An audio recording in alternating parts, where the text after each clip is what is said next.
ఇప్పుడు ఆ వెళ్ళే అవకాశం లేకుండానే శాసనసభకి ఆ 11 మందో, ఎంతమందో ఎన్నికైనటువంటి సభ్యులు వచ్చేటువంటి అవకాశం లేకుండా వచ్చి విపక్షంగా వాళ్ళ యొక్క ధ్వనిని, వాళ్ళ గళాన్ని వినిపించే అవకాశం లేకుండా అక్కడ ఆల్రెడీ చేశారు. చేసి అయిన తర్వాత ఇక్కడ కూడా అలాంటి పరిస్థితి ఉందనుకుంటే చెప్పండి. కానీ కాదు అన్నట్లయితే రైట్. మనం చూసినట్లయితే మండలిలో ఎన్నికార్లుంటాయి. బొత్స గారి నేతృత్వంలో చాలా గట్టిగా వాయిస్ వినిపిస్తున్నారు. కానీ అసెంబ్లీలో ఎందుకు వాళ్ళు ఆబ్సెంట్ అవుతున్నారు? మాట్లాడాల్సిన ప్రజాప్రతినిధులు ఎందుకు బయటకు వచ్చి మాట్లాడుతున్నారు, ప్రెస్ మీట్ల ద్వారా మాట్లాడుతున్నారు? ఇది ఒక కొత్త పోకడకు నాంది పలుకుతున్నారు అనుకోవాలా? ఇది ప్రజాస్వామ్యంలో మంచిదే అంటారా? ఒకవేళ రేపు పొద్దుట ప్రజలు ఎందుకు మిమ్మల్ని చట్టసభల్లో మాట్లాడడం కోసమే కదా మేము మిమ్మల్ని ఎన్నుకొని చట్టసభలో పంపిస్తే మీరు అక్కడ మాట్లాడకుండా సామాన్యుల్లాగా కెమెరాల ముందుకు వచ్చి మాట్లాడుతున్నారు అని ప్రశ్నిస్తే వీళ్ళ సమాధానాలు ఏంటి అనుకోవాలి?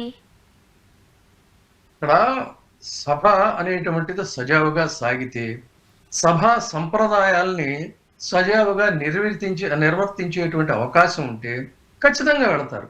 అదేమీ లేకుండా వచ్చినటువంటి మెజారిటీ ప్రజలు ఇచ్చినటువంటి తీర్పు ఎందుకు ఇచ్చారు అనేటువంటి దీన్ని కూడా మరచిపోయి ఆ యొక్క విజయాన్ని, ఘన విజయాన్ని తామే స్వయంగా అందుకున్నాం, ఇది ప్రజల తీర్పు కాదు, మనం సాధించినటువంటి తీర్పు అనేటువంటి దీంతో మేము ఏం చేసినా చెల్లుతుందనేటువంటి రీతిలో అవహేళనలు చేస్తే మరి వెళ్ళి ఉపయోగం ఏంటి?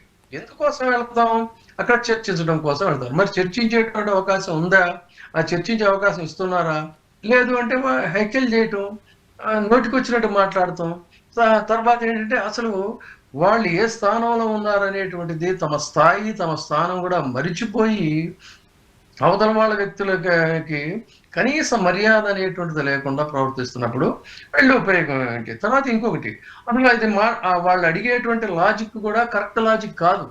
మేము మనం డిస్క్వాలిఫై చేస్తాం, రాకపోతే ఎందుకు రారు అని అంటే అనేక రకాల శాసనసభల్లో బహుశా మరి చాలా మందికి తెలుసు, కొంతమందికి తెలియదేమో, తెలియని వాళ్ళు తెలుసుకోవాలి. ఏంటంటే సభల్లో మాట్లాడేటువంటి అవకాశం లేనప్పుడు వాళ్ళు సభల నుంచి బయటకు వచ్చి ఆ తర్వాత అక్కడ ఒక మాక్ అసెంబ్లీ అనేటువంటిది నిర్వహిస్తారు.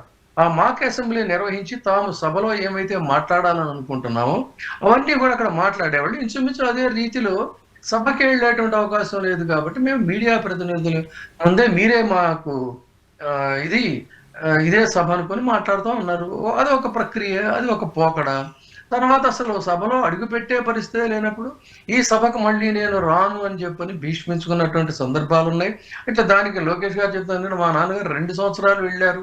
2 సంవత్సరాలు వెళ్ళిన తర్వాత ఆ పరిస్థితులు లేవు కాబట్టి ఆయన అన్నారు. ఆ రోజుల్లో 2 సంవత్సరాలు ఆయనకి వెళ్ళే అవకాశం ఉందేమో. ఇక్కడ జగన్మోహన్ రెడ్డి గారికి తొలి రోజు నుంచే అవకాశం లేదు. జయలలిత గారికి వెళ్ళిన తర్వాత అవమానం జరిగిన తర్వాత వెళ్ళే పరిస్థితులు లేవు.